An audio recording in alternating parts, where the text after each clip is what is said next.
Hello, welcome to HITC Sport. And right, most of the new signings at Premier League clubs have already made their debuts by now, so let's take a look. Let's grade each new signing's debut this season from best to worst. Right, let's go. James Rodriguez versus Tottenham, 9 out of 10. Lads, how is James Rodriguez at Everton? And on a free? To think Everton started this transfer window being linked with Troy Deeney, only to bring in an utter world star on a free? Just how? How has this been allowed to happen? It's like Floyd Mayweather agreeing to fight a guy who's 1-0 against KSI. The only fight he's ever won is against a bunch of rats. It just makes no sense. Anyway, some skeptics might have assumed Rodriguez was now washed up. Football's answer to Macaulay Culkin, a once promising child star who now probably stinks of wet cheese. But no, this was an utter world-class display. He created 5 chances in the game. The last debutant to do that in the Premier League was Alexis Sanchez back in 2014. Gabriel versus Fulham, 9 out of 10. Okay, I'll admit it. When Arsenal lined out with Gabriel in their defence at Craven Cottage, I had flashbacks to the last time they chucked a Gabriel in their back four. You know, the guy who needed about 6 attempts to clear the ball. But this £27 million centre-back from Lille looks a massive upgrade. He scored the opening goal in that 3-0 win at Fulham, spent the game with a Boubacar Kamara stuffed in his pocket. Not bad. Emiliano Martinez versus Sheffield United, 9 out of 10. Okay, I won't name names, but some people, let's say that of the red-haired persuasion, seem to think Emiliano Martinez was overpriced at 20 million quid.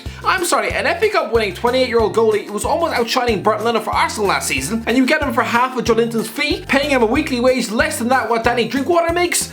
Seems like good business to me. Anyway, I think he ran the words of the critics right back down their esophagus with a clean sheet and a 1-0 win at home to Sheffield United, where he saved a penalty, which he described as like scoring a hat-trick for a keeper. I'm guessing Tom Heaton watched this game the same way he might look at a tape of his wife giving birth, i.e. close to ripping his eyes out of his sockets. Allen v Tottenham, 9 out of 10. Okay, let's be honest, Everton has spent the last 3 years trying to waste their billionaires' owners' cash on anything with a pulse. Remember that summer they filled their team with 3 number 10s? But Allen from Napoli for 21 million quid looks an absolute steal. Sure, he's only 4 months off 30, so don't get too attached, but Christ above, what a start. Rocking up to Tottenham's brand spanking new stadium, an arena so modern you could probably drink out of the toilet, and he absolutely controlled the midfield, has 73 touches, completed 83% of his 55 passes, whipped in an inviting cross, made 4 tackles, but what the stats don't tell you is that he also made Dele Alli look like a lost child in Tesco. Willian versus Fulham, 9 out of 10. Okay, Twitter this summer has consisted of Chelsea fans desperately trying to convince Arsenal that they just signed a fat lump of sweat. Apparently Willian is an expensive, overpaid puck player who can barely control a ball without falling over his ankles. Well, is he not? Because on his debut for Arsenal, he returned to West London, set up 3 goals and a comfortable 3-0 win at Craven Cottage. 3 assists in his debut. If Kai Havertz did that, Chelsea fans would probably be getting his face tattooed on their chest. Matty Cash versus Sheffield United, 8 out of 10. Good old Matty Cash, a £16 million right back arrival at Villa Park from Nottingham Forest. This is a guy who wasn't destined for the Premier League at all. He wasn't some teenage prodigy. No, Christ above, at 17 years of age, he was selling Nerf guns in a toy shop, most likely to Chris MD. Some Villa fans might have been worried this guy was going to be an expensive Alan Hutt. If that was the case, they'd probably rather jump in front of a moving car. But no, in that 1-0 win over Sheffield United, he bombed down the right, his crossing was perfect. Honestly, it was like sticking a young David Beckham in at right back. This guy is going to eat assists from fullback this season. Villa fans are probably so excited, but if any Forest fan watched that game, yeah, they probably spent the night weeping into a tub of ice cream. Abdoulaye Doucouré versus Tottenham, 8 out of 10. Okay, Abdoulaye Doucouré looked like an old school Everton signing. You know, fishing an out of form lump of sludge out of a relegated ditch. A bit like when they kept trying to ring Mr. Sissoko's phone. You'd be forgiven for thinking this was another example of flushing £20 million down the sink. But no, again, Doucouré broke up the play in that 1-0 win at Spurs and controlled possession. Watford fans who watched him silently mope around the pitch for 6 months last season, oh, they must feel like ripping both ears off their face. Bertrand Treyori versus Bristol City, 8 out of 10. Okay, I don't care that it was only against Bristol City. I'm sorry. Look up this goal. This was sickening levels of quality. In a 3-0 win at Bristol in the EFL Cup, Bertrand Treyori puts Villa 2-0 up with a mental side-foot volley out of the top corner. A carbon copy of Alan Shearer doing exactly that to Villa back in 2001. Treyori, a former Chelsea youth reject, he probably looks at Tammy Abraham, his former teammate, scoring goals in the Premier League for Chelsea, and he probably feels like getting sick in his mouth. But just like Tammy, he's chosen Villa Park as the stepping stone to get himself noticed. Sorry Villa fans, but it's true. I don't think this guy grew up dreaming about sharing a dressing room with Henry Lansbury. Costas Tsimikas versus Lincoln, 8 out of 10. Oh lads, who even cares? Who cares how Liverpool's second choice left back did against Lincoln City? It's not as if he's ever going to play. To be fair, he had a great game, but obviously he did. What left back doesn't shine in a 7-2 win? He wasn't exactly tested. Christ above, they were coming up against a team relying on Liam Brickett in midfield. That's like relying on a dog to drive the train to London. Jeff Hendrick versus West Ham, 8 out of 10. Jeff Hendrick was arguably the most underwhelming Newcastle signing in years. Probably due to the fact that the media had spent the summer teasing Geordies with links to Philip Coutinho, Kylian Mbappe and Luka Jovic. Okay, I'll admit that last one was me. But still, once the takeover went the same way as his Rio Ferdinand's boxing career, and with Steve Bruce forced to handpick Hendrick out of Burnley's bin bag, Geordie fans were probably contemplating whether or not to drink a bottle of shampoo. But lads, Hendrick put in a great box-to-box midfield showing in a 2-0 win at West Ham. He completely ripped Declan Rice's leg to shreds. You know, his former Irish teammate Declan Rice, and he also spanked in a 20-yard strike into the top corner. Great debut. Ollie Watkins versus Burton Albion 8 out of 10. Hey, remember Ollie Watkins, the guy who didn't get promoted with Brentford last season? Oh, absolutely delicious. Anyway, this £33 million signing for Aston Villa. Yes, £33 million for a championship striker. Guys, we have non-league clubs being buried at sea right now, and Villa can chuck £33 million, i.e. 3 goddamn banks, at Ollie Watkins. Doesn't that make you just want to get sick out your eyes? Anyway, to be fair, he had a great debut, scoring in a 3-1 win at Burton Albion. A refreshing change from Mbana Samatta, who had all the mobility of a punctured condom. Nathan Ake versus Wolves 7 out of 10. Nathan Ake's arguably secured the biggest job promotion of the summer. He could very realistically be stuck on Bournemouth coaches to Rotherham and Stoke this year. Instead, he's starting weekly for a title challenger alongside some of the world's best players and for a big fat pay rise. Most City fans might have been sceptical about chucking 40 million quid at a guy, part of a defence which was dragged through toilet water last season, conceding nearly 70 goals. Good Christ. But no, he looked fairly comfortable in a 3-1 win at Wolves, which, don't forget, is one of the toughest away games in the league. Marking Raul Jimenez on a wet and windy night, it sounds about as much fun as brushing your teeth with a knife and fork. Thiago Alcantara versus Chelsea 7 out of 10. Okay, to be fair, Thiago only played the second half, but still, no sign of rustiness or a failure to adapt to the league. I mean, to be fair, Thiago rocked up at Stamford Bridge in March and made them look like a bunch of plumbers dragged out the pub, so he was always going to dictate this game. Facing just 9 outfield players, he could have played this game with his eyes closed, absolutely controlled the midfield, swept in some nice balls,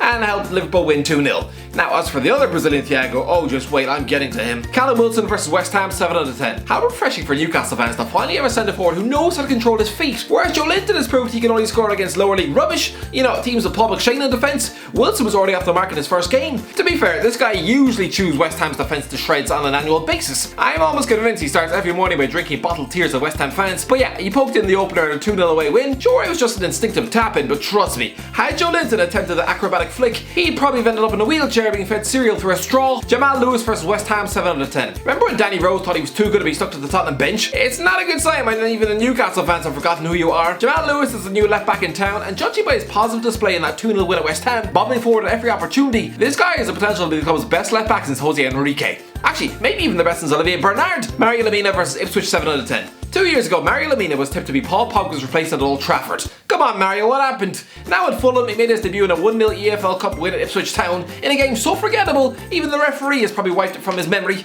Lemina played an hour, and yeah, he did alright, but considering he's a Champions League finalist, had he lost the midfield battle to John Nolan, it'll be like Jeremy Lynch getting tackled by John Bishop. He'd probably never live it down. Ryan Fraser versus Blackburn 7 out of 10. Okay, I'll admit it, I didn't expect Ryan Fraser to start a match until October, because let's not forget, while his Bournemouth teammates were desperately fighting for their lives, he was playing Mario Kart on the couch, probably stuffing his face with Cheetos and pity for Lou. I'd have assumed his fitness is now on par with Jack Black's, but no, he started on the left wing in a 4-4-2 against Blackburn, battled against Ryan Yamabe all night, and ended up winning the duel, because, you know, he scored the only goal of the game. But I wouldn't be surprised if after the match, Fraser ended up spewing his breakfast all over the changing room walls. Christ above, an hour of football after 6 months of rotting on the couch, his insides must have felt like a broken dishwasher. Ilhan Meslier versus Liverpool 7 out of 10. It's easy to see a goalkeeper concede 4 in his debut and assume he's just ruined his career. But no lads, Lee's new number 1, Ilhan Meslier, could do nothing for any of the goals he conceded. And considering he was constantly under siege the entire match, facing 22 shots, although just 6 on target, then conceding 4 isn't too bad. Timo Werner versus Brighton 6 out of 10. I'm really trying to not write Timo Werner off as another big money striker flop for Chelsea. I really am, because I realise it's lazy to ignore his class for the sole reason that other Chelsea strikers flopped in the past. But the longer his goal drought goes on, the more you're going to be reminded of Andrei Shevchenko. To be fair, he's looked a lot more lively than Alvaro Morata, who honestly largely resembled an immobile dustbin. And he did stretch the Brighton defence on his debut, but no goals. Donny van de Beek versus Crystal Palace 6 out of 10. I remember watching the Man United versus Crystal Palace match, seeing Donny van de Beek side foot home a goal 30 minutes after arriving onto the pitch as a sub, and commentators describing it as a dream debut. I'm sorry, dream debut? Maybe if he's 11 years old in grassroots football, but £40 million signings are expected to win. When he entered the pitch, it was 1-0 to Crystal Palace. When he left the pitch, it was 3-1 to Palace. How is that a dream debut? He was brought on to rescue the game.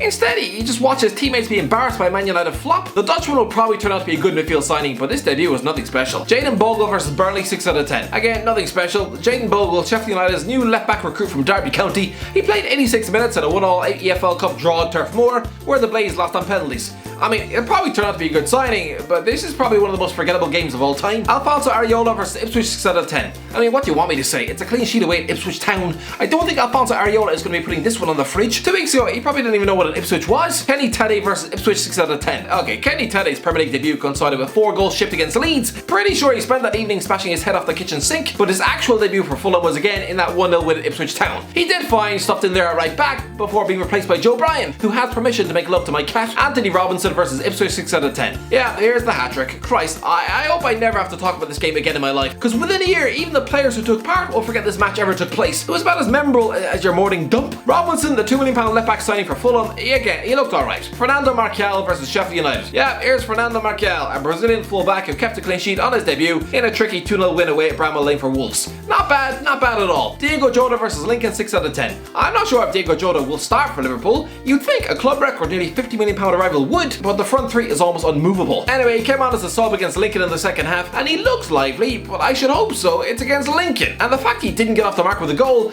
would have probably got to him, because you're never going to be handed an easier introduction. I mean, part of a team sticking 7 goals past another. Joe Hart versus Schenka, 6 out of 10. So Joe Hart is back playing European football. Admittedly, it was only against a bunch of milkmen from North Macedonia, and he didn't even get a clean sheet. And he was even helped by apparently child-sized goalposts. But it was 90 minutes under his belt, as opposed to spending yet another game rotting on the bench. So for Hart, this game is probably getting framed in his house. Fabio Silva versus Stoke, 6 out of 10. All eyes are on Fabio Silva. Club record £35 million replacement for Diego Jota, and he's only 19. He showed flashes of skill against Stoke, but Wolves still lost 1-0 at home. Adam Lallana versus Chelsea, 5 out of 10. What a difference 2 weeks makes. When Chelsea spanked Brighton 3-1, Frank Lampard was talking about a title challenge. Yeah, there's more chance of me growing nipples on my face. Brighton have looked unbelievably good in the last 2 games, but they struggle to find their feet here. Adam Lallana came off injured after a forgettable first half. Yeah, pretty average. Dale Stephens versus Southampton, 5 out of 10. Burnley fans, are you not bored? Your transfer window consists of replacing Jeff Hendrick with Dale Stephens and replacing your second choice goalie. That is literally it. Stephens is probably the most underwhelming transfer known to man, but the former Brighton man was immediately chucked into a Burnley shirt 48 hours after signing. Spat onto the pitch after what, 1 training session? Half his teammates probably didn't even know his name. He was average, but what do you expect? It's Dale Stephens. Ebereki Eze versus Man United, 5 out of 10. Okay, I'm sure Ebereki Eze will be a good signing for Crystal Palace, but how can I judge a man on 15 minutes? He came on the 75th minute in that 3-1 win at Old Trafford. He looked lively, I guess, but lads, 15 minutes. Ferran Torres versus Wolves, 5 out of 10. I'm gonna call it. Ferran Torres is the next Nolito. A technically decent Spanish winger who can't hack the Manchester lane. He played 8 minutes in a 3-1 win at Wolves. Like Eze, how can I judge that? He only touched the ball about 4 times. Callum Robinson versus Leicester, 5 out of 10. Okay, Callum Robinson's most recent game for West Brom, he looked about as clinical as Leo Messi. His debut, though, was a 3-0 reverse at home to Leicester. Yeah, he didn't really do much. Aaron Ramsdale versus Wolves, 4 out of 10. This was a nightmare debut. Aaron Ramsdale was probably dreaming about playing in the Premier League for Sheffield United ever since he was 15 years of age. Considering he initially joined the club's academy when they were in League 1, this was a mental fairy tale dream finally realised. Then he concedes 2 in the first 6 minutes. Christ above, if both his Premier League seasons end in relegation, he can probably kiss goodbye to ever playing in the league again. Ruben Koch versus Liverpool, 3 out of 10. Okay, Ruben Koch is talking big about getting Leeds back into the Champions League, which is like waking up from a 16-year coma and deciding to run a marathon. Pretty sure that's how you end up squashing your ankles. Anyway, this German centre half got off to a rough start. Anfield is always a daunting trip for your first match at a new team, but this was a special type of stupid. He looked like a hungover badger, gave away a stupid handball penalty after just 3 minutes, couldn't handle Virgil van Dijk at corner kicks, and yet overall looked like he'd just been introduced to the concept of football 20 minutes before kickoff. Matt Doherty versus Everton, 3 out of 10. I love Matt Doherty. He's the Irish heir to Seamus Coleman. Shame that he himself is only 18 months off 30. Where's he been the last 10 years? Oh, that's right, League 1 of the Championship. Anyway, this boy-to Arsenal fan was pretty brutal in his debut, already being criticised by Mourinho for a sloppy display against Everton, where he clearly struggled with fitness. Oh Christ, this isn't a good start. Already being singled out by Jose. Christ, this guy's the Irish Luke Shaw, isn't he? Rodrigo versus Liverpool, 3 out of 10. Listen, that Leeds display against Anfield was heroically brave, but they definitely carried a few stinkers. Like Rodrigo, this £30 million signing who cost them the game, coming on as a sub only to give away a late brain-dead penalty. Not sure he was bought to make clumsy tackles in the box. Kai Havertz versus Brighton, 3 out of 10. Listen, Kai Havertz is massively improved, and no, he's not going to be a flop, but the entire football Twitter were literally licking their lips at his debut. Yeah, Chelsea swatted Brighton away 3-1, but the German wonderkid was utterly anonymous. It didn't help that he nervously booted a simple pass straight into touch. Pierre-Emile Højbjerg versus Everton, 2 out of 10. Yeah, this was the game where Everton's midfielders ran the show at Tottenham Stadium. So what sort of impact do you think Pierre-Emile Højbjerg had on the game? I haven't seen him perform this uselessly since that time he captained Southampton to a 9-0 home defeat. Thiago Silva vs West Brom 0-10. Without a shadow of a doubt, the worst debut in the list. This is absolute pigeon sweat. Why Frank Lampard thought bringing a 36-year-old Thiago Silva to England was a good idea is beyond me. Why not try and sign a young, up-and-coming hungry defender? Not a fat, washed-up Brazilian looking for one last paycheck. Let's not forget, John Terry, the club icon, the greatest Premier League defender of all time, was being phased out of the team at 35. I thought the club had a plan where they'd focus on youth and not bringing in defenders 4 years off 40. Anyway, he looked hopeless in that first half against West Brom, conceding 3, pulled a Stevie G slip for the second, and was outmuscled by Callum Robinson. Good lord. Do yourselves a favour, Chelsea. Rip up his contract and chuck him in the bin. Thiago Silva is done. And placing him next to Andreas Christensen in defence, a walking bird brain centre half so prone to mistakes, I wouldn't be surprised if he has 6 kids at home. Those two in defence was always going to be an accident waiting to happen. Anyway, that's the end of it, lads. If you enjoyed the video, don't forget to like, share, subscribe, and as always, I'll talk to you in a while.